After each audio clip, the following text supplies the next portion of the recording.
ಓಂ ಶ್ರೀ ಗುರು ಬಸವಲಿಂಗಾಯ ನಮಃ. ಒಂದು ಕಡೆ ಅಮೆರಿಕ ಚಂದ್ರಯಾನವನ್ನ ಮಾಡಿ ಕೆಲವೇ ದಿನಗಳಲ್ಲಿ ಪೆಸಿಫಿಕ್ ಸಾಗರದಲ್ಲಿ ಇಬ್ಬರು ವಿಜ್ಞಾನಿಗಳು ಇಳಿಯಲಿದ್ದಾರೆ. ಚಂದ್ರನ ಸುತ್ತಮುತ್ತ ಬಾಹ್ಯವಾಗಿರ್ತಕ್ಕಂಥ ಪರಿಸರವನ್ನು ಗಮನಿಸಿ ಪರಿಸರವನ್ನು ಅಭ್ಯಾಸ ಮಾಡಿ ಅದರ ವಿಶೇಷತೆಗಳನ್ನು ಹೊತ್ತು ಈ ಭೂಮಿಗೆ ಬರಲಿದ್ದಾರೆ. ಇದು ಒಂದು ಕಡೆ. ವಿಶ್ವಗುರು ಆಗ್ಬೇಕಂತ ಹೊರಟಿರ್ತಕ್ಕಂಥ ನಮ್ಮ ಭಾರತದ ಕೆಲವು ಅಂಧಾನುಕರಣೆ ಮಾಡತಕ್ಕಂಥ ಅಂಧಾನುಕರಣೆಯ ಧರ್ಮ ಅಂತಕ್ಕಂಥ ವ್ಯಕ್ತಿಗಳು ಮತ್ತೊಂದು ಕಡೆ. ಧರ್ಮದ ಮೂಲಕ ಜಗತ್ತನ್ನು ಆಳಬೇಕಾದ್ರಲ್ಲಿ ಅನುಮಾನಗಳೇ ಇಲ್ಲ. ಆದರೆ ಆ ಧರ್ಮಕ್ಕೆ ತಳಹದಿಯಾಗಿ ವಿಜ್ಞಾನ ಇರಬೇಕು, ವಿಚಾರ ಇರಬೇಕು, ಚಿಂತನೆ ಇರಬೇಕು ಮತ್ತು ಎಲ್ಲರಿಗೂ ಒಳಿತನುಂಟು ಮಾಡುವಂಥ ಗುಣಗಳು ಅಲ್ಲಿರಬೇಕು. ದಯವೇ ಧರ್ಮದ ಮೂಲವಯ್ಯ ಅಂತ ಬಸವಾದಿ ಶರಣರು ಹೇಳಿದ್ದಾರಲ್ಲ, ಹಾಗೆ ನಮ್ಮ ಯಾವುದೇ ಆಚರಣೆಗಳು ದಯೆಯ ಮೂಲದಿಂದ ಇರಬೇಕೆ ಹೊರತು ಭಯ ಮೂಲದಿಂದ, ಅಜ್ಞಾನ ಮೂಲದಿಂದ, ಅವೈಚಾರಿಕ ಮೂಲದಿಂದ ಇರಬಾರದು ಅನ್ನುವ ಕಾಳಜಿಗಾಗಿ ಕೆಲವು ಮಾತುಗಳನ್ನು ನಿಮ್ಮೊಂದಿಗೆ ಹಂಚಿಕೊಳ್ಳಲಿಕ್ಕೆ ಬಯಸಿದ್ದೇನೆ. ನಮ್ಮ ದೇಶದ ಸಂವಿಧಾನ 51AH ವಿಧಿಯ ಪ್ರಕಾರ ಜನರಲ್ಲಿ ವೈಜ್ಞಾನಿಕ ಮನೋಭಾವವನ್ನು ಬಿತ್ತುವುದು, ಬೆಳೆಸುವುದು ನಮ್ಮೆಲ್ಲರ ಆದ್ಯ ಕರ್ತವ್ಯವಾಗಿದೆ.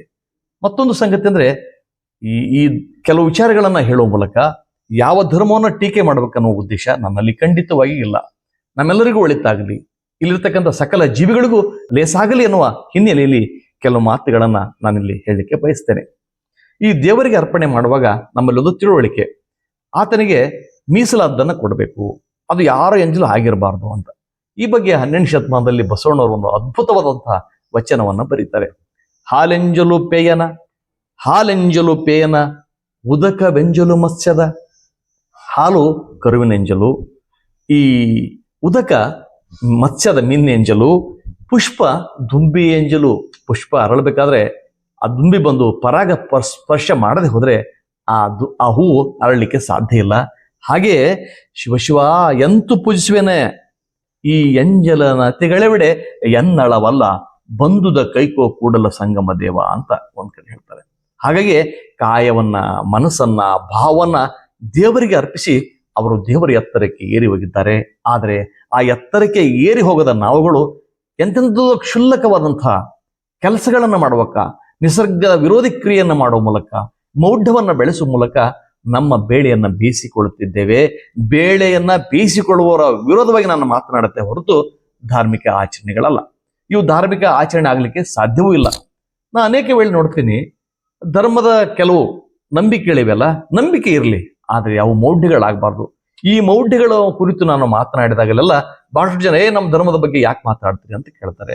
ಅಲ್ಲ ಮಾರಾಯ, ಮೌಢ್ಯಗಳು ಧರ್ಮ ಹೇಗಾಗ್ತವೆ, ದಯವಿಲ್ಲದ ಧರ್ಮ ಅದು ಹೇಗಾಗ್ತದೆ ಅಂತ ಅನ್ನೋ ಪ್ರಶ್ನೆಯನ್ನ ಪ್ರಜ್ಞಾವಂತರು ಮಾಡಲೇಬೇಕಾಗ್ತದೆ.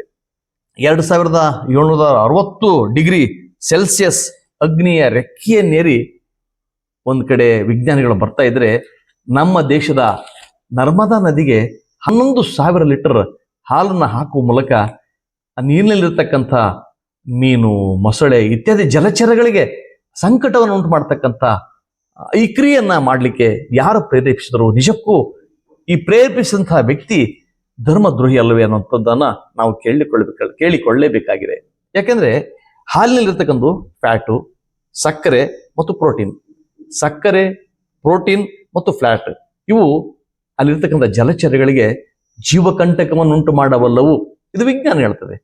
ನಾವು ವಿಜ್ಞಾನವನ್ನು ಒಪ್ಪಬೇಕು, ಅಜ್ಞಾನವನ್ನು ಆಯ್ಕೆ ಮಾಡಬೇಕು, ಇದು ನಮಗೆ ಬಿಟ್ಟಿದ್ದಿದೆ.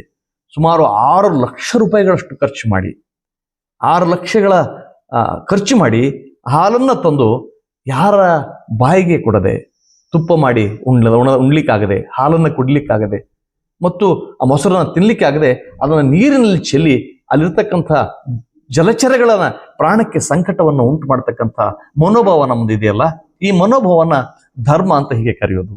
ಆ ಶಿವಾನಂದ ಮಹಾರಾಜಿಗೆ ಬುದ್ಧಿ ಇರ್ಲಿಕ್ಕಿಲ್ಲ, ಆದರೆ ತನ್ನ ಅನುಯಾಯಿಗಳಿಗಾದ್ರೂ ಬುದ್ಧಿ ಇರಬೇಡ್ವೆ? ಆ ಹಾಲನ್ನು ತಗೊಂಬಂದು ಆ ನೀರಿಗೆ ಹಾಕ್ತಕ್ಕಂಥ ಅಧಿಕಾರವನ್ನ ಎಲ್ಲರಿಗೆ ಯಾರು ಕೊಟ್ರು? ಸುಮಾರು 21 ದಿನಗಳವರೆಗೆ ಇಲ್ಲೊಂದು ಪಾತಾಳೇಶ್ವರ ದೇವಸ್ಥಾನ ಅಂತಿದೆ. ಕೆಳಗಡೆ ಇದ್ರೆ ಪಾತಾಳೇಶ್ವರ, ಮೇಲಿದ್ರೆ ಶಿಖರೇಶ್ವರ ಮತ್ತು ನಡುವಿದ್ರೆ ನ್ಯಾಯೇಶ್ವರನ ಗೊತ್ತಿಲ್ಲ. ಇಂಥ ಈಶ್ವರಗಳನ್ನು ಸೃಷ್ಟಿ ಮಾಡಿ ನೀವು ಪ್ರಕೃತಿಯನ್ನ ಪೂಜ್ಯಂತೆಯಿಂದ ಕಾಣ್ರಿ. ಪ್ರಕೃತಿಯ ಪ್ರತಿಯೊಂದನ್ನು ಕೂಡ ಅಲ್ಲಿ ಸಚರಾಚರದಲ್ಲೂ ದೇವರಿದ್ದಾನೆ ತಿಳ್ಕೊಂಡ್ರೆ ತಪ್ಪೇನಿಲ್ಲ. ಆದರೆ ಅವುಗಳ ಮೂಲಕ ಅಂಧಾನುಕರಣೆ ಮಾಡೋದನ್ನ ಖಂಡಿತವಾಗಿ ಎಲ್ಲರೂ ಖಂಡಿಸಲೇಬೇಕಾಗ್ತದೆ. ನಾವು ಖಂಡಿಸದೆ ಹೋದರೆ ವಿಶ್ವದ ಎದುರುಗಡೆ ನಾವು ವಿಶ್ವಗುರು ಆಗೋದು ಒತ್ತಟ್ಟಿಗಿರಲಿ, ಲೇವಡಿಗೆ ಗುರಿ ಆಗ್ಬೇಕಾಗ್ತದೆ. ಅಂಧಾನುಕರಣೆ ಧರ್ಮ ಅಲ್ಲ, ಅಂಧದ ಆಚರಣೆ ಸಂಪ್ರದಾಯಗಳು ಧರ್ಮ ಅಲ್ಲ. ಆ ಎಲ್ಲ ಧರ್ಮದ ತಳಹದಿ ದಯ ಇರಬೇಕು. ಸಕಲ ಜೀವಾತ್ಮರಿಗೆ ಲೇಸ ಬೈಯುವಂಥ ಆಲೋಚನೆಗಳು, ಚಿಂತನೆಗಳು, ಕ್ರಿಯೆಗಳು ಆ ಧರ್ಮದ ಆಚರಣೆಯಾಗಿ ಬಂದರೆ ಖಂಡಿತವಾಗಿಯೂ ಅದನ್ನ ಜಗತ್ತಿನ ಎಲ್ಲರೂ ಕೂಡ ಸ್ವೀಕರಿಸುವಂತ ಮನಸ್ಥಿತಿಯಲ್ಲಿ ಇರ್ತಾರೆ.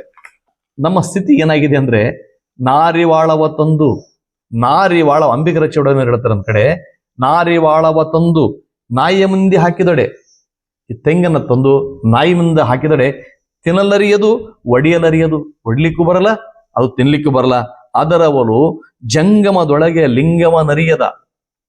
ಈ ಜಂಗಮ ಸಚರಾಚರ ವಸ್ತುಗಳಲ್ಲಿ ದೇವರಿದ್ದಾನೆ ಅಂತಕ್ಕಂಥ ಅರಿವು ನಮ್ಮ ಇರೋದ್ರಿಂದ ಭಂಗಿಯ ತಿಂದಂತೆ, ಹೊಲಸನ ತಿಂದಂತೆ, ಅಮಿಥ್ಯನವನ್ನು ತಿಂದಂತೆ ತನ್ನ ಹೊದ್ದಿದ್ದ ತನ್ನ ತಿಳಿಯಲರಿಯದೆ, ನನ್ನ ಒಳಗಡೆ ಇರತಕ್ಕಂಥದ್ದನ್ನ ನನಗೆ ನಾನೇ ಅರ್ಥ ಮಾಡಿಕೊಳ್ಳಾರದೆ ತೆಂಗ ತಿನ್ನಲರಿಯದ ನಾಯಿಯಂತೆ, ತೆಂಗ ತಿನ್ನಲರಿದ ನಾರಿಯ ರೀತಿಯೊಳಗಡೆ ನಮ್ಮ ಸ್ಥಿತಿಯಾಗಿದೆ.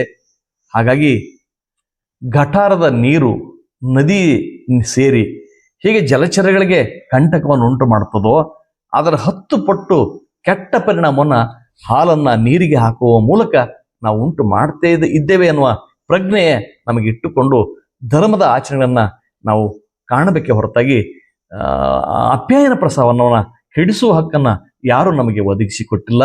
ಇವು ಧರ್ಮ ಆಗಲಿಕ್ಕೆ ಸಾಧ್ಯ ಇಲ್ಲ, ಇವು ಧರ್ಮದ ಆಚರಣೆಗಳಲ್ಲ. ಬಹುಶಃ ಇಂಥವನ್ನು ಹೇಳ್ತಕ್ಕಂಥವ್ರು ಧರ್ಮದ ಮುಖಂಡರು ಅಲ್ಲ ಅಂತ ಅರಿವು ನಮಗೆ ಬರಬೇಕಾಗಿದೆ. 21 ದಿನಗಳವರೆಗೂ ಏನೇನೋ ಧಾರ್ಮಿಕವಾದಂತಹ ಮಂತ್ರಗಳನ್ನು ಹೇಳಿದ್ರು, ಯಜ್ಞಯಾಗಗಳನ್ನು ಮಾಡಿದ್ರು. ಈ ಯಜ್ಞಯಾಗಗಳು ಕೂಡ ಅಷ್ಟೇ, ಇವು ಎಂದೂ ಕೂಡ ಪರಿಸರಕ್ಕೆ ಒಳಿತನ್ನು ಉಂಟು ಮಾಡಲಾರವು. ಈ ಬಗ್ಗೆ ಕೂಡ ಬಸವಣ್ಣವರು 12ನೇ ಶತಮಾನದಲ್ಲಿ ಹೇಳಿಬಿಟ್ಟಿದ್ದಾರೆ. ಕಿಚ್ಚು ದೈವವೆಂದು ಹವಿಯ ನಿಕ್ಕುವ ಹಾರುವನ ಮನೆಯಲ್ಲಿ ಕಿಚ್ಚದ್ದು ಸುಡುವಾಗ ಬಚ್ಚಲ ನೀರ ಬಿದಿಯ ಧೂಳ ಹೊಯ್ದು ಒಬ್ಬಿಟ್ಟೆಲ್ಲರ ಕರೆವರಯ್ಯ, ಒಂದನೆಯ ಮರೆದ ನಿಂದಿಸುತ್ತಿರುವರು ಕೂಡಲ ಸಂಗಮದೇವ ಅಂತ ಹೇಳಿದ್ದಾರೆ. ಯಾರು ದೇವರು ಅಂತ ನಮಗೆ ನಂಬಿಸಿದ್ದಾರೋ ಯಾವುದನ್ನ, ಅದೇ ದೇವರು ಅವರ ಮನೆಯನ್ನು ಪ್ರವೇಶ ಮಾಡಿದಾಗ ಪೂಜೆ ಮಾಡಬೇಕಾಗಿತ್ತು. ಪೂಜೆ ಮಾಡೋದನ್ನ ಬಿಟ್ಟು ಒಬ್ಬಿಟ್ಟು ಎಲ್ಲರನ್ನ ಕರೆದು ಬೀದಿಯ ಧೂಳ ಎಸೆದು ಅದಕ್ಕೆ ನಿಂದನೆ ಮಾಡ್ತಾ ಇದ್ದಾರಲ್ಲ ಅಂತ ಅದೊಂದು ಹೇಳ್ತಾ ಅವರ ಇಬ್ಬದಿತನವನ್ನ ನಮಗೆ ಹೇಳ್ತಾ ಇದ್ದಾರೆ. ಈ ಇಬ್ಬದಿತನಗಳ ವ್ಯಕ್ತಿಗಳ ಮಾತುಗಳಿಗೆ ನಾವು ಮೋಸ ಹೋಗಿ ಅದನ್ನ ಧರ್ಮ ಅಂತ ತಿಳಿದುಕೊಂಡಿದ್ದೇವೆ. ಇವುಗಳಿಂದ ಹೊರಗಡೆ ಬರಬೇಕಾಗಿದೆ, ಮೌಢ್ಯವನ್ನ ಧಿಕ್ಕರಿಸಬೇಕಾಗಿದೆ, ಮಾನವೀಯತೆಯನ್ನು ಎತ್ತಿ ಹಿಡಿಬೇಕಾಗಿದೆ. ಸಕಲ ಜೀವರಾಶಿಗೂ ಒಳಿತನ್ನು ಉಂಟು ಮಾಡುವಂತಹ ಕ್ರಿಯೆಗಳನ್ನು ನಾವು ಜಾರಿಗೆ ತರುವ ಮೂಲಕ ನಾವು ನಿಜವಾದ ಧರ್ಮದ ವಾರಸುದಾರರಾಗಬೇಕಾಗಿದೆ ಅಂತ ಹೇಳ್ತಾ, ಇದುವರೆಗೆ ನನ್ನೊಂದಿಗೆ ಬಂದ ನಿಮ್ಮೆಲ್ಲರಿಗೂ ಗೌರವದ ಪ್ರೀತಿಯ ಶರಣಾರ್ಥಿಗಳು. ನಿಮ್ಮ ವಿಶ್ವಾರಾಧ್ಯ ಸತ್ಯಂಪೇಟೆ.